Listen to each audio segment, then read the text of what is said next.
E a Itaipu Binacional começou esse ano, em 2026, com 2 nascimentos importantes no Refúgio Biológico Bela Vista, que pertence a Itaipu. E para falar sobre o programa de reprodução de espécies e a importância desses filhotes para a conservação, a gente convidou a médica veterinária Aline Conel. Falei certo, Aline? Sim, Bom sim. dia. Bom dia. Obrigada por estar aqui com a gente. Imagina. Aline, qual que é a importância do nascimento desses 2 primeiros filhotões aí para o programa de reprodução da Itaipu? Então, a Itaipu, ela mantém um programa de reprodução de diversas espécies, sempre focado em animais que estão ameaçados de extinção. Fala mais pertinho do microfone. Sim. Então, no caso do veado bororó, é um animal extremamente localizado aqui, que a gente diz que ele é da região, então para a gente é muito importante que esses filhotes nasçam, para que eles participem de programas de repovoamento, para que eles participem de programas relacionados à genética da conservação, né?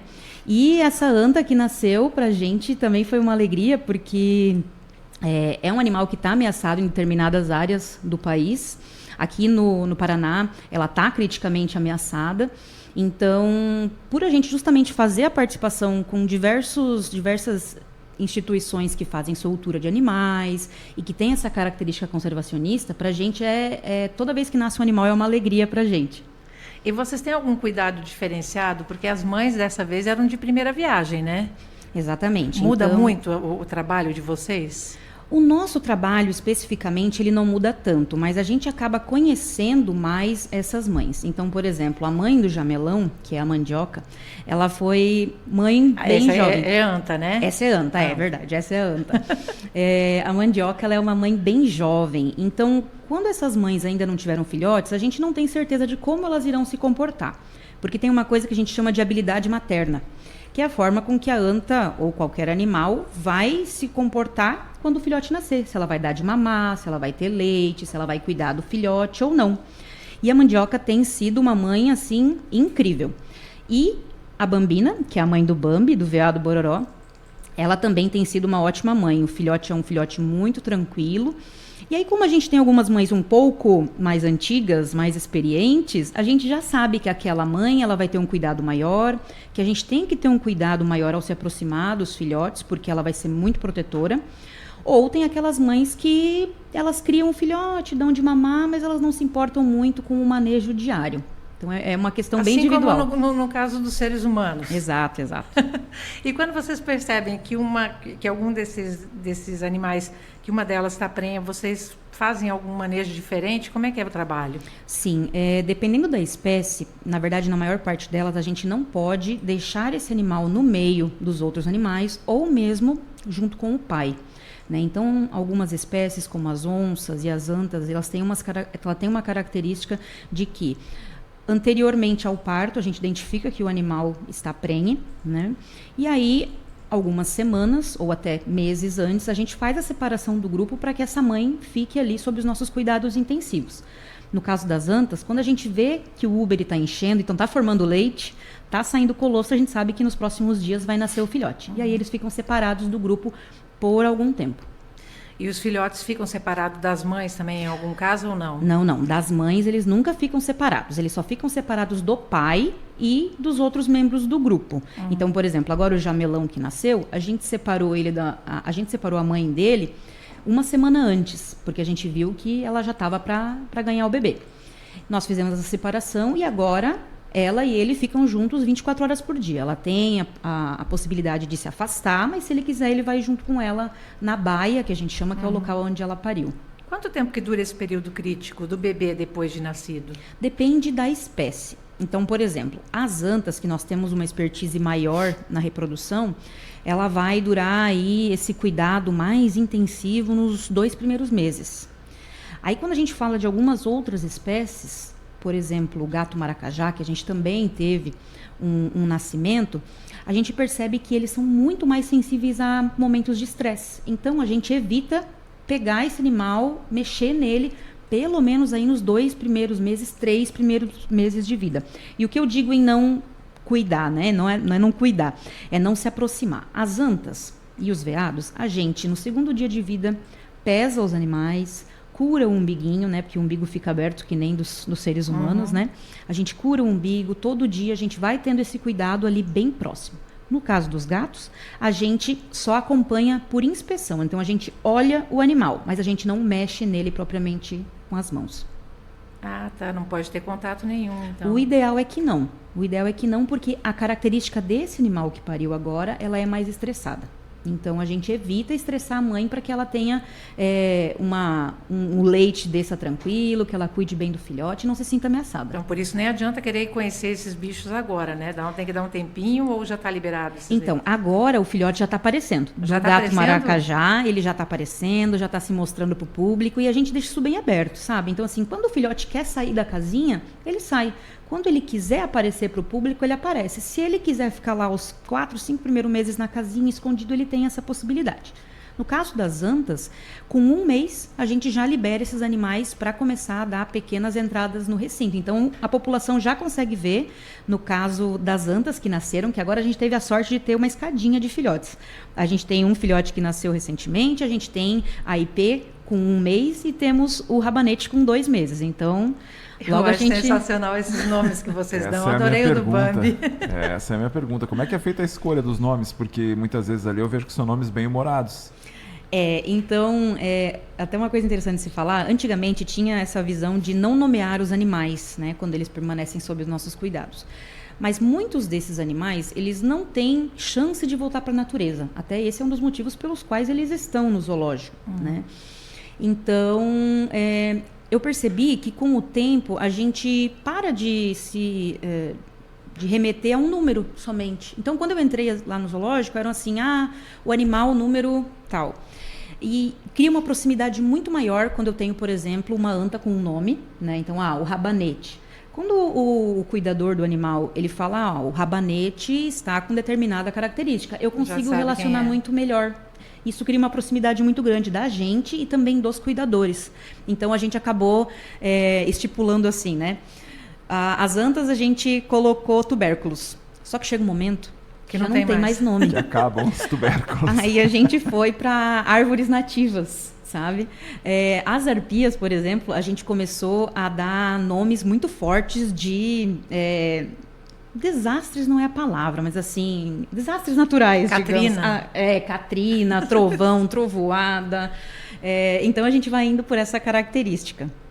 Você falando aí dos animais todos e dos nomes, o Bambi agora foi o de número 218, o nascimento 218 no refúgio, né? O que esse histórico representa em termos de conhecimento científico para vocês? Nossa, dá para dizer que a Itaipu, na questão do veado, né, dos cervídeos, do veado bororó, nós temos uma das maiores expertises na reprodução e na manutenção desses animais, justamente porque é um animal da região. Então, muito poucos lugares têm esses animais no seu plantel. Então, hoje a gente já consegue falar a respeito de diversas diferenças que eles têm com animais da mesma classe, né? Então, a gente sabe que, por exemplo, o cervo do Pantanal, ele é um animal muito estressado. E a gente tem uma possibilidade de perda deles muito fácil. Já o veado bororó, a gente vê que, assim, eles são muito mais resistentes ao estresse. Então, a gente consegue ter essas características bem definidas. A gente consegue estipular valores hematológicos. Então, assim, como é que... Sabe quando você vai no laboratório e você pega o resultado do teu exame e tem lá... todo para a gente comparar. Né? Exato. Então, a gente consegue estabelecer isso dos animais. Tanto é que a gente conseguiu estabelecer das arpias, porque nós somos os que mantêm o maior número. A gente está conseguindo fazer isso no veado bororó. Então, isso, assim, para a comunidade científica é muito importante. E eu observo também que, volta e meia, vocês fazem trocas, né, com outros centros de pesquisa. Por exemplo, um animal que nasceu aqui e acaba indo para outro local, às vezes até para repovoar aquele local. Como é que é feito esse trabalho também? É bem importante a gente falar sobre isso, porque as pessoas às vezes acham que a gente troca animais porque a gente quer, né? E não, na verdade, esses animais, a maior parte das espécies, elas têm um programa. E esse programa, ele é organizado pelo governo, tá? Então, a gente tem diversos programas que vão dizer pra gente, eles têm toda a genealogia da espécie, então eles sabem aonde está aquele indivíduo, ele é filho de quem, sabe? E aí eles vão dizer, essa anta aqui, ela deve ir para esse zoológico, porque lá tem um macho de determinada genética e vai ser importante que eles reproduzam, que eles formem um novo casal. Isso vai acontecer com grande parte das espécies. Com as onças tem isso. Então, a gente recebe um comunicado, a gente recebe uma instrução para que esse animal vá para outro zoológico ou recomendação de que esse animal, por exemplo, vá para uma soltura. Que legal essa integração, né? Sim. E que eu ia te perguntar, o nascimento do jamelão trouxe descoberta importante porque a fêmea aí, a mãe dele, ela ficou prenha mais jovem do que o indicado na biografia.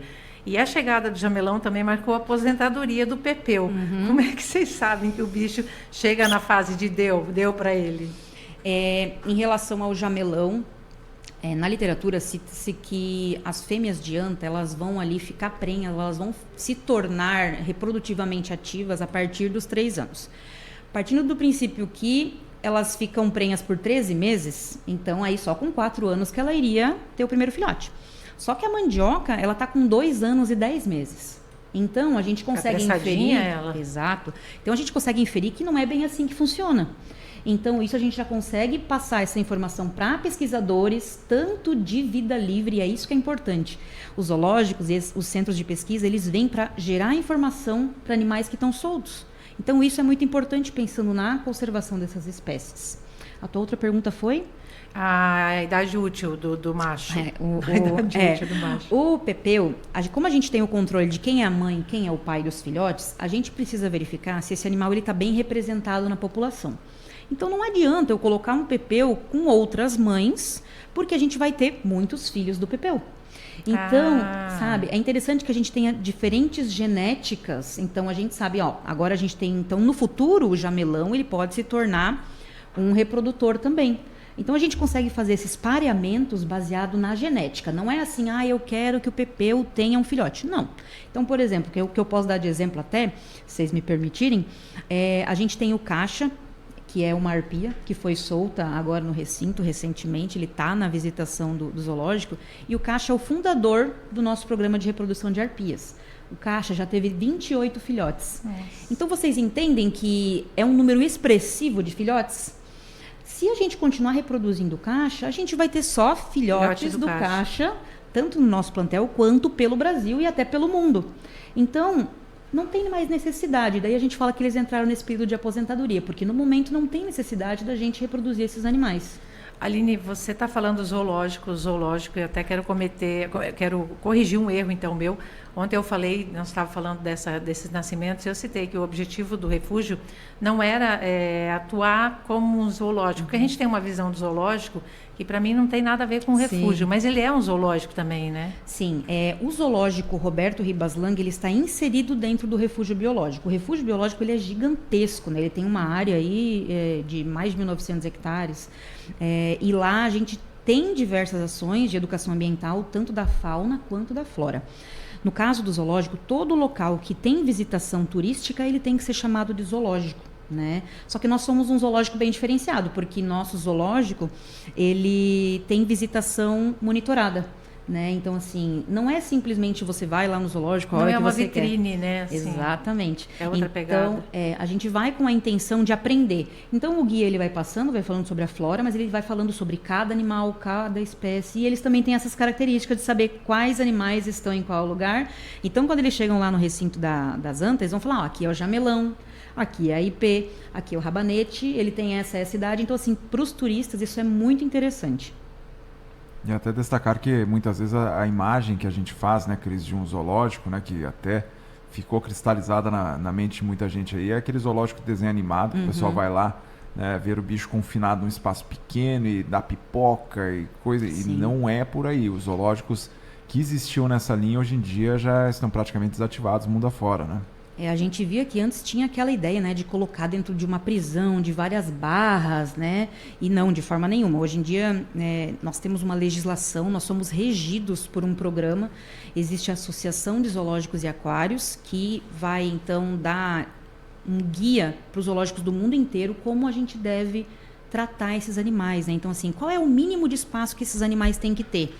A gente coloca eles, obviamente, não no mínimo, né? A gente aloca eles em locais o maior que a gente conseguir. Então, assim, existem regras, né? Não é simplesmente você colocar um animal sob os cuidados humanos e simplesmente é isso. A mesma situação é do Parque das Aves também. Exatamente. O Parque das Aves, ele é um local incrível, é um local de conservação, de educação ambiental, né, diversos projetos, mas eles também acabam sendo caracterizados como um zoológico. E é importante dizer que nós dois somos um zoológico relacionado à Mata Atlântica, né? Então a gente tem essa função de trabalhar com animais da região. E eu até vou aproveitar a presença da Aline para perguntar aqui, né? A gente sabe que você atua ali na área técnica, né, no refúgio, cuidando aí de toda essa parte. Mas quem tem interesse em saber mais sobre o refúgio pode fazer a visita turística, a visita monitorada. Moradores aqui de Foz do Iguaçu não pagam, é importante a gente dizer. É só chegar lá no centro de visitantes da Itaipu e dar a entrada por lá nos horários para chegar no refúgio e fazer a visita, né? Exato, a gente só tem que ter um pouquinho de cuidado, porque, por exemplo, agora no período das férias está muito cheio. Então, existe a possibilidade de você comprar via internet. Então, você pode entrar no site do Turismo Itaipu e fazer a compra já do horário que você quer ir visitar. Existe um número máximo aí de 20 a 25 pessoas que vão caber nesse transporte, né, que começa lá na usina e vai até o refúgio por dentro da nossa área protegida.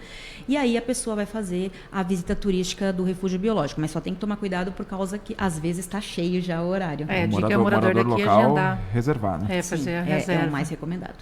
E eu recomendo também para quem for, vai de boné, leve água, que da última vez eu não levei água. Passei sede lá, mas tem os pontos com água. Mas é legal levar uma garrafinha com água. Alimentos não leve nada. Não. E protetor solar e repelente. Exatamente, né? Exatamente. Calçado confortável, né? Então, assim, se for de shorts, leva repelente, leva sua garrafinha de água. Também é fornecida uma garrafinha de água, né? Para quem faz o passeio. É muito importante. E boné, né, gente? Porque o sol... O sol daqui ninguém merece. E naquele ambiente forte, que é mata... Parece que fica mais abafado ainda, né? É muito quente. Muito úmido. Mas o passeio é super legal, né? Um passeio que dura aí em torno de 2 horas e meia. Tem os pontos de parada para você ir ao banheiro. A gente só não permite a entrada com alimentos, né? Para evitar que também seja gerado lixo. Exato. E de forma nenhuma os animais podem receber a alimentação dos visitantes. E é incrível, eu levei minha mãe, eu achei bem a acessibilidade dele, assim, para o pessoal mais velho, assim, eu achei muito legal, eu recomendo. E eu tô apaixonada pelas arpias. Elas são maravilhosas. Depois que o guia falou que tem mais medo de entrar no espaço das arpias do que das onças, e quando a gente vê o tamanho daquilo, gente, é incrível. As arpias, elas são animais magníficos, né? São animais fortes e a gente tem muita expertise no trabalho com esses animais. Eu me sinto, assim, extremamente sortuda de poder trabalhar com essa espécie que é tão difícil de trabalhar e que é tão difícil de ver na natureza. Vocês são referência aqui, né? No Brasil e exterior também. Sim. No ano 2000 chegou, então, o Caixa, que eu comentei com vocês, e ele foi o fundador da nossa população. Atualmente, nós estamos com 30 arpias no nosso plantel. Nós trabalhamos com pessoas e com zoológicos de diversos países, tanto para enviar animais para eles iniciarem esse projeto lá no país deles, quanto aqui no Brasil para fundar populações e pensar numa soltura futura desses animais. Maravilha. Aline, eu quero agradecer a você, parabéns pelo trabalho de vocês todos aí, a equipe toda, a gente estende, né, esses parabéns, e que venham mais e mais animais, né, Guilherme? Com certeza, né, um trabalho muito importante, a gente falou aqui de reprodução de arpias, veado-bororó, anta, gato do mato também, né, gato maracajá, são várias espécies que vocês trabalham ali, e muito importante esse trabalho acontecendo aqui na cidade de Foz do Iguaçu. Então a gente parabeniza a equipe toda do refúgio, e agradece, né, a Aline Conel, aqui, veterinária, pela participação na CBN.